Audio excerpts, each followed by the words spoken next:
বোৱাৰীজনী কালি মাকৰ ঘৰৰ পৰা আহিছে, কিন্তু হাতত বস্তু এজাত লাগি নাই আহা দেই। মই ভাবিছিলোঁ এবাৰ মাকৰ ঘৰলৈ গৈছে, ইয়াৰ পৰা মোনা লৈ গৈছে, সিও মোনা ভৰাই আনিব বুলি ভাবিছোঁ। কপা আনে খালী হাতে আহিছে, আহিয়ে বৰ ভাগৰ লাগিছে যেন পাইছোঁ তাই। সেই কি কয় বোলে একদম ৰুমৰ পৰা নোলোৱাই হ'ল একেবাৰে। খঙে উঠিছে। এতিয়া মই ৰাতিপুৱা শুই উঠিয়ে চাহকাপ বনাই মেলি খাবলগীয়া হৈছে।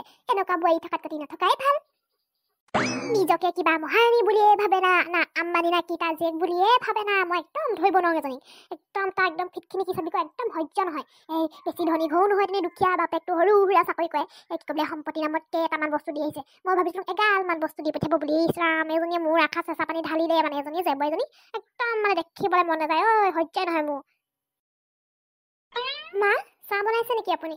চাহ বনাইছে যদি মোকো একাপ দিবচোন। একদম মানে মাথাটো বিষাইছে মানে, মোৰ টিং কৰিছে মানে। চাহ একাপ বনাওঁ বুলি আহিছোঁ, আপুনি চাহ বনাইছে যদি মোৰ কাৰণে তাতে একাপ বনাই দিব আৰু পানী অকণমান বেছিকৈ ঢালি দিব। একেবাৰে মহাৰাণীজনী আৰু। বোৱাৰী যা অকণমান আৰাম কৰি লগে, মই বিচনাতে গৈ দি থৈ আহিমগৈ। কথা ক'বলৈ আহিছে, চাহ বনাই খাব লাগে। মই মোৰ নিজৰ কাৰণে বনাইছোঁ, তোৰ কাৰণে বনোৱা নাই। আৰু হেৰি নহয়, তই যে কালি মাৰৰ ঘৰৰ পৰা আহিলি, একো এজা বস্তু লাগি নাহিলে যে। আৰু নিয়ম নীতি অকণমান মানি চলিবি, তেতিয়াহে তহঁতৰ ঘৰখনৰো আৰু আমাৰ ঘৰখনৰো উন্নতি হ'ব। একদম মানে কালি গৈ মেলি মানে একেবাৰে একোৱে খালী হাতে আহিছা। তই নিয়ম নীতিবিলাক নাজানো নেকি ভালদৰে? নিয়ম নীতি? কি নিয়ম নীতি মাৰিব আছেনো?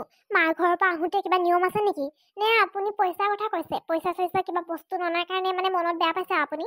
শুনক, ইমান যে পইচা কথা কৈ থাকে মোৰ আগত। মাহেঁতেনো কিমান দিব? মই প্ৰথম বিয়া হৈ আহোঁতে চুপাৰ চিট এযোৰ, ডাইনিং টেবুল কি এগালমান দিয়ে পঠিয়াইছিলোঁ, 4-5 বস্তু। আৰু কিমাননো দিব আৰু? অকল পইচা কথা কৈ থাকে যে, ইটো কথা কৈ মেলি মানে ঘূৰাই পকাই আকৌ পইচা কথাকে ক'ব অকল। মই চা, তহঁতৰ ঘৰখনো সুখত থাকক বুলিহে কথাষাৰ কৈছোঁ, নহ'লে নকলোহেঁতেন। আমাৰ ইয়াত নিয়ম এটা আছে নহয়, বোৱাৰীয়ে ঘৰৰ পৰা আহোঁতে যদি পইচা 1000-2000 যদি বোৱাৰীৰ হাতত লাগি নাহে, আৰু সেইখিনি টকা যদি শাহুৱেকক নিদিয়ে, তেনেহ'লে সেই বোৱাৰীজনীৰ ঘৰখনৰ মানে তোৰ ঘৰখনৰ সেই মুৰব্বীজনৰ বেমাৰ আজাৰ হৈ মৃত্যু হোৱাৰ মানে চান্স থাকে মানে। সেইকাৰণে কৈছোঁ, তোৰ দেউতাৰ সুস্বাস্থ্য হৈ থকাটো তই নিবিচাৰ নেকি? বেমাৰ আজাৰ হৈ কেনে একদম টপকি যোৱাটো বিচাৰ নেকি? সেইকাৰণেহে কৈছোঁ মই, নহ'লে নকলোহেঁতেন নহয়। মইচোন এইটো কথা আগতে নাজানোচোন। আপুনি আগতে কিয় নক'লে? মই ঘৰৰ পৰা টকা খুজি মেলি আনি আপোনাক দিলোহেঁতেন নহয়। দেউতাৰ যদি কিবা হয়, মাৰ কি হ'ব? ঘৰখনৰ কি হ'ব? নাই, মই এনেকুৱা হ'ব দিব নোৱাৰোঁ। মই এতিয়া ফোন মাৰোঁ, মায়ে জিপে' কৰি হ'লেও, দেউতাই জিপে' কৰি হ'লেও পঠিয়াই দিব। মোৰ মনটো কঁপি গৈছে মানে, ভয় লাগি গৈছে মোৰ। দৰৱটোৱে কাম দিছে যেন পাইছোঁ বাপেকে। ৰচোন, তই এতিয়া কান্দা কাটাখন নকৰিবিচোন। মই নিয়ম নীতিবিলাকৰ কথাই কৈছোঁ। আৰু মই যদি তোৰ নিয়ম নীতিবিলাক নিশিকাওঁ, তেনেহ'লে কোনে শিকাব বা? এনেই ব্যয়টোক মই এনেই হেৰাব নোৱাৰো নহয়, হয় নে নহয়? তই এতিয়া যদি ফোন মাৰি মেলি ক, এতিয়াহে তোৰ দেউতা সুস্বাস্থ্য হৈ থাকিব। মই কথাষাৰ কৈ কিনে ভালে কৰিলে নে বেয়াই কৰিলে নে ধৰিব নাপাওঁ দেই। তই দুখ নকৰিবি, নিয়ম নীতিবোৰ মানি চলিলে মানে চব ভাল হ'ব। যা তই ফোনটো লগাগে যা। ৰ'ব, মই গৈ কেনে পটককৈ ফোনটো মাৰোগে মাক, নহ'লে নহ'ব আৰু। মোৰ যে বহুত ভয় লাগি গৈছে, আপুনি যে কেনেকৈ ক'লে নহয়। এতিয়া কেইটকা দি পঠিয়াই একদম মজা দিমাগ লগালো দেই। পইচা ইনকাম কৰা মই। এতিয়া কেইটকা পইচা লৈ বেংকত একাউণ্টত জমা কৰি থৈ দিমগে। এতিয়া মোৰ চিন্তা নাই আৰু বুঢ়ী বয়সত চলিবলৈ। এনেও বুঢ়ী হ'লোঙে বাৰু, তথাপি আৰু কথাটো কৈছোঁ না, এনেকৈ বোৱাৰীজনীৰ পৰা ঠিকছে লুটিব লাগিব। ইছৰাম, এনেকৈচোন মোৰ একাউণ্টটো ফুলে হৈ যাবচোন। ভাবিয়ে যে মনটো ইমান ভাল লাগিছে। ঈশ্বৰ ঐ, কি যে কৰোঁ আৰু। ভৰিটো যে ইমান বিষাইছে নহয়, কি যে কৰিম আৰু এতিয়া। মোৰ এই নিজৰ পইচা পাতিখিনি খৰচ কৰিবলৈও নোৱাৰোঁ নহয়। পইচাখিনি সাঁচি থৈছোঁহে। এতিয়া ডাক্তৰক দেখাবগৈও নোৱাৰোঁ নহয় মোৰ পইচা কেইটকাৰ পৰা। এক কাম কৰোঁ নেকি, বোৱাৰী মাকৰ ঘৰৰ পৰা খোজোঁ চাগে, কিবা নীতি নিয়ম আছে বুলি কৈ কেনে। নহ'লে নহ'ব আৰু, ভৰি বিষত থাকিব নোৱাৰা হৈছোঁ। বোৱাৰী ক'ত আছে? এইফালে আছোঁ নহয়। শাহুৱেক আৰু দেখি নাপাবি যেন পাইছোঁ বেছি দিন। মোৰ ভৰি বিষত থাকিব নাই পোৱা। জলিয়া কি হ'ল নহয়? কিয় মাতি আছেনো? বোৱাৰী, কিনো ক'ম মোৰ দুখৰ কথা। ভৰিটো যে বৰ বেয়াকৈ বিষ হৈছে নহয়। আৰু আমাৰ ইয়াত নিয়ম নীতি আছে জানো নাই? নিয়ম নীতি মানি চলিবি, তেতিয়াহে একদম ঠিকে থাকিবি জানিছ? মোৰ ভৰিটো যে পুৰা বিষাইছে, এতিয়া ডাক্তৰৰ ওচৰলৈ যাব লাগিব। সেইখিনি পইচা কোনে দিয়ে বাৰু? কচোন কোনে দিয়ে? নিয়ম নীতি জানা না নাজানা চাং মই। কোনে দিয়েনো? নিজৰ বেমাৰ হৈছে নিজে দিব লাগিব আকৌ। সেইটো কিবা নিয়ম নীতি মানি চলিবলগীয়া কথা নেকি? সেয়া হয়, নাজানো? মই তোক জানো নহয়, তই এনেকৈ একো নিয়ম নীতি নাজানো। মই তোক এনেই নকওঁ নহয় নিয়ম নীতি নজনা বোৱাৰী বুলি। তই সঁচাকৈ একোৱেই নাজানো, এনেই বিয়া হৈছ তই দেই। নে কি যে হ'ব পিছত যে কেনেকৈ যে খাবি নহয়, ইমান নিয়ম নীতি নজনা। মোৰ এতিয়া ভৰিটো বিষাইছে, মই এতিয়া ডাক্তৰৰ ওচৰলৈ যাব লাগিব। সেইখিনি পইচা বোৱাৰী মানে তোৰ মাকৰ ঘৰৰ ফালৰ পৰা আহে। শাহুৱে যে কিবা বেমাৰ হ'লে মানে বোৱাৰী মাকৰ ঘৰৰ ফালৰ পৰা 2000-3000 টকা দিয়ে। জানিছ নাই পিছত তই? নহ'লে সেই ঘৰখনৰ কাৰণে বহুত বেয়া। তহঁতৰ ঘৰখনৰ কথা কৈছোঁ মানে, যোনে পইচা ইনকাম কৰে তাৰ কাৰণে বহুত বেয়া আকৌ। কথাটো কোৱাৰ কাৰণে বেয়া নাপাবি, মই নিয়ম নীতিৰ কথাহে কৈছোঁ। ইছ ৰাম, কি ইমান নিয়ম নীতি মানে সেইদিনাখন মায়ে দি পঠিয়াইছিলেচোন 2000 আজি আকৌ মই এতিয়া মাক ফোন মাৰি মেলি কম মানে কি কয় বোলে দেউতাৰ সুস্বাস্থ্যৰ কাৰণে 2000 এটা দিয়া 3000 দিয়া কম নেকি ইছৰাম মই লাষ্ট পাই গৈছোগে মানে দেই এই লাষ্ট বিছ মানে একদম পইচা খুজি খুজি মানে মোৰ একেবাৰে নিজৰে কিবা নিচিনা লাগি গৈছে এই নিয়ম নীতিবিলাক কোনে উলিয়াইছে জানো এইবিলাক সঁচাকেই নিয়ম নীতি নে এনে আপুনি বনাই লোৱা নিয়ম নীতি কওকচোন মোৰ একদম টেনশ্যন হৈ গৈছে এইবিলাক কথা শুনি শুনি মানে মোৰ মাথাটো গৰম হৈ গৈছে কওকচোন কওক সঁচা কথা কওক মইনো আৰু কিনো আৰু নিয়ম নীতি কথা তহঁতৰ ঘৰখন সুখে সন্তোষে থাকক বুলিহে কৈছো নিয়ম নীতিবিলাক আছে যেতিয়া মানিবতো লাগিবই পূৰ্বপুৰুষে উলিয়াই থৈ যোৱা নিয়ম নীতি তইতো মানিব লাগিবই সেইকাৰণে কৈছো মই একদম মানে নিয়ম নীতি মানি কেনে 2000 3000 টকা পঠিয়াই দিবলৈ ক বুলি এতিয়া নেমানো যেতিয়া উপায় নাই আৰু সঁচাকে কিমাননো দিব মোৰো বেমাৰৰ ওপৰত ইটো সিটো হৈয়ে থাকে নহয় হ'লেওতো বিয়নী সিহঁতি সুখত থকাটোৱে বিচাৰো নহয় মই সিহঁতে সুখত থকা মানে আমি সুখত থকা মোৰ যদি বেমাৰ আজাৰ নোহোৱাহেঁতেন ভৰি বিষটো নোহোৱাহেঁতেন পইচা নকলোৱেহেঁতেন মানে নিয়ম নীতি থাকে ন সেইটো নেমানিলেও হ'লহেঁতেন এতিয়া কি কবি উপায় নাই দে তোৰ বাপেৰক এতিয়া বেছি দিন নেদেখো আৰু তই হ'ব মই মাক ফোন মাৰি মেলি কম মোৰ মানে ভয়ে লাগে দেউতাৰ কিবা এটা হ'ব বুলি ক'লে মানে মোৰ যে সঁচাকৈ মানে বহুত ভয় লাগে মই মাক ফোন মাৰি মেলি কওঁ এইটো মাহৰ দৰমহা সোমালেই চাগে দিব পাৰিব কিন্তু ইমানকৈ যে আপোনাৰ বেমাৰ আজাৰ হৈ থাকে নহয় মোৰ একদম টেনশ্যন হৈ যায় মানে দেই মই খুজি কিনে পইচাটো মই আপোনাক দি দিছোঁহি বাৰু হ'ব দে যা ফোনটো জল্দি মাৰগে ভৰি বিষত ঠাহনি নাই পোৱা হ'লেও পইচা কেইটকামান ইনকাম হৈ আছে আৰু দেই মই ভৰি পা ধেৰ পইচা লুটিব পাৰিছোঁ ই অকণমান সহজ সৰল কাৰণেহে ইয়াৰ পৰা পাইছোঁ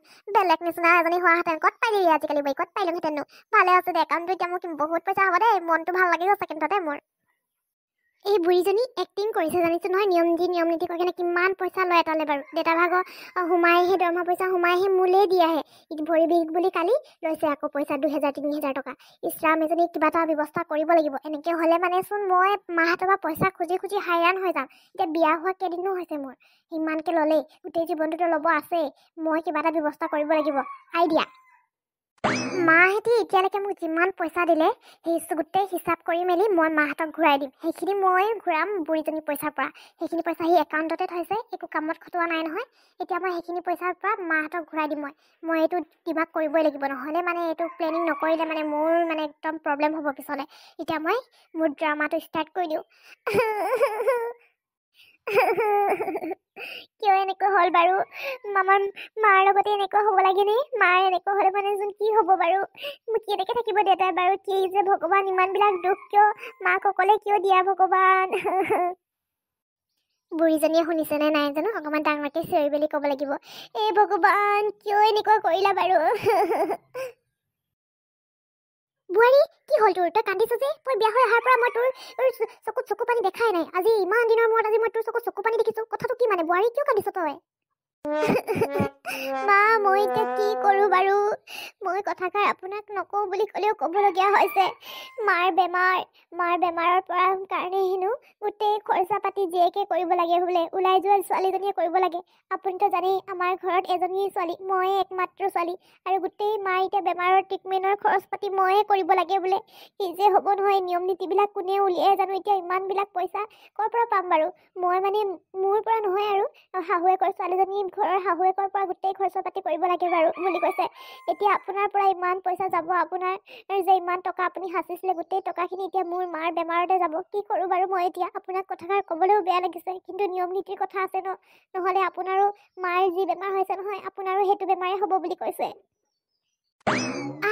কি বেমাৰ আছে বিয়নীক কি বেমাৰ আছে মই যে এনেকুৱা নিয়ম নীতি নাই শুনা দেই যে কোপা যে শাহুৱেকে পইচা দি কেনে মানে বিয়নীয়েকৈ ট্ৰিটমেণ্ট কৰা মই এনেকুৱা নিয়ম নীতি নাই শুনা কি ক'বলৈ কি বেমাৰ আছেনো আৰু বিয়নী মই যদি এতিয়া পইচা পাতি নিদিওঁ বিয়নী বেমাৰটো মোৰ গালে আহি যাব নেকি আৰু ভয় লাগিছেচোন মোৰ এনেও 12টা মাহত 13টা বেমাৰ আৰু বিয়নী বেমাৰটো যদি মোৰ গালে আহি যায় তেনেহ'লে কি হ'ব বাৰু কি বেমাৰ আছে বিয়নী কচোন মোৰ বুকুখন মানে একেবাৰে ধৰফৰাই গৈছে ডক্টৰে কোৱা মতে মাৰ হেনো কেঞ্চাৰ হৈছে এতিয়া কেঞ্চাৰ বেমাৰৰ কাৰণে কিমান লাখ লাখ টকা খৰচা হ'ব আপুনি জানেনে নেজানে নহয় সেইকাৰণে কৈছোঁ আপোনাৰ বেংক একাউণ্টত আৰু আপোনাৰ সোণৰ গহনা পাতি কি কি আছে গোটেইখিনি মোক দিয়ক সোণৰ গহনাখিনি বিক্ৰী কৰি কিনে কেইটকা পাম মাক দি থৈ আহোঁগৈ যদি আৰু আপোনাৰ একাউণ্টত কেইটকা আছে দিয়ক উলিয়াই দিয়ক মাক দি থৈ আহোঁগৈ নহ'লে মায়ে যদি মাক যদি মই নিদিওঁ পইচা তেনেহ'লে আপোনালৈ সেইটো বেমাৰ আহি যাব আৰু আপুনিও মৰি যাব মই যে কি কৰোঁ বাৰু এতিয়া আপুনি নিদিয়ে যদি একো উপায় নাই আৰু মোৰ যে শাহুমা এজনী আছিলে বুলি মই পাহৰি থাকিম আৰু কি যে হ'ব নহয় আপোনাক যে নেদেখাকৈ মই কেনেকৈ থাকিম বাৰু আপোনাৰ লগতে মই সময়বোৰ কটাইছিলোঁ সুখে দুখে হ'লেও আপুনি যদি মৰি যায় কি হ'ব বাৰু মই অকলশৰীয়া হৈ থাকিমচোন এখেতেও ঘৰত নাথাকে উই মা কেঞ্চাৰ নেকি? অ' মা মোৰ যে ভয় লাগিছে। ৰ মোৰ একাউণ্টত কেইটকা আছে, মোৰ সোণৰ গহনাখিনি উলিয়াই দিম। যদি লাগিলে মানে কবি আৰু মই বেলেগকৈ কিবা যোগাৰ কৰি দিম আৰু। মোৰ এইবিলাক বেমাৰলৈ বৰ ভয় লাগে দেই। আৰু এইবিলাক নীতি নিয়ম কেলে উলিয়াব লাগেনো ভগৱানে? এতিয়া মোৰ অত বছৰৰ পৰা সাঁচি থৈ দিয়া পইচা কেইটকা গ'ল আৰু কি যে হ'ব নহয়। মই এতিয়া পইচা কেইটকা আনি দিমগে। এতিয়াহে আচল মজাটো ওলাব। মাক গোটেইকেইটা মাৰ এনেই বেমাৰে বাৰু, সেইকেইটা টকাই মায়ে ভালকৈ ট্ৰিটমেণ্ট কৰিব পাৰিব। অত বছৰে মোক দি মানে কিমান যে দিলে আৰু দেই, হিচাপ নাই। এবাৰ মই দিমগে মাক। বুঢ়ীজনী এতিয়াহে বুজিব, যদি বুজিব আৰু দেই অকণমান। মা মই পইচা কেইটকা উলিয়াই মেলি বেগত ভৰাই দিছোঁ আৰু মোৰ ATM খনো দি দিছোঁ। আৰু লাগিলে মানে ল'বি, সোণৰ গহনাখিনি উলিয়াই দিছোঁ। দৰকাৰ হ'লে বিক্ৰী কৰিবি, নহ'লে ঘূৰাই আনিবি দেই। আৰু হেৰি নহয়, এতিয়া মাৰ ঘৰৰ পৰা মাক পইচা কেইটকা দি কিনে তই একো বস্তু আনিব নালাগে দেই। মা বেমাৰ হৈ আছে নহয়, এইবোৰ নিয়ম নীতি যি হৈ থাকক আৰু। কিন্তু তই একো বস্তু আনিব নালাগে। পইচা চইচা মাহঁতক খুজি নাথাকিবি আৰু দেই এতিয়া। কিন্তু মা কেনেকেনো নানিম? নিয়ম নীতিৰ কথা আছে নহয়। নিয়ম নীতিবোৰ মানি নচলে বেয়া ন, সেইকাৰণে মই আনিবই লাগিব। 500 হ'লেও 1000 হ'লেও আনিবই লাগিব, নহ'লে নিয়ম নীতি মই উলংঘন কৰিব নোৱাৰোঁ নহয় মা। আপুনি ক'লেনো কি হ'ব? নিয়ম নীতি মানি চলাটো ভাল। নালাগে আজি পৰা ইমানকে নিয়ম নীতি মানিও থাকিব নালাগে। অত বছৰ মানিলি আৰু অত দিনে মানিলি, এতিয়া মানিব নালাগে। বেছিকৈ মানাটো ভাল নহয়। আজি পৰা মাক ফোন মাৰি পইচা কথা কৈ নাথাকিবি। হ'ব মই এতিয়া আৰামে কওঁগে। মোৰ মাথাটো ঘূৰা নিচিনাই পাইছোঁ কথাটো শুনি কেনে। পইচা কেইটকাও গ'ল নহয়। তই জল্দি ওলাই মেলি ল আৰু যা, মাৰ ঘৰলৈকে যা। মাক দি থৈ আগে কেইটকামান। মাথাটো ঘূৰাইছে বে মোৰ। নিয়ম নীতি মানিব নালাগে হেনো। ইছৰাম, যি তাৰ পকেটৰ পৰা পইচা যাব পালে কি নাপালে, নিয়ম নীতি নেমানিবি বুলি ক'লেই আৰু। যি হ'ল ভালৰ কাৰণে হয় দে, যি হয় ভালৰ কাৰণে হয় যে কথা খাই আছে নহয়, সেইটোৱে হ'ল আৰু। এতিয়া এইখিনি পইচা দি কিনে মাক দিওঁগে। আজিৰ পৰা বুঢ়ীও নোখোজে আৰু মামাৰ ঘৰৰ পৰা পইচা। ভালেই হ'ল মই এইটো বুদ্ধি উলিয়ালো, নহ'লে কিমান যে লুটিলেহেঁতেন নহয়। আৰু ৰাইজসকল, ভিডিঅ'টো আজি ইমানতে সামৰি দিছোঁ। আপোনালোকে যদি ভিডিঅ'টো চাই ভাল পালে তেনেহ'লে কমেণ্ট কৰি জনাই দিব। লগতে মোৰ চেনেলটো যদি নতুনকৈ আহিছে তেনেহ'লে ছাবস্ক্ৰাইব কৰিবলৈ একদমেই নাপাহৰিব।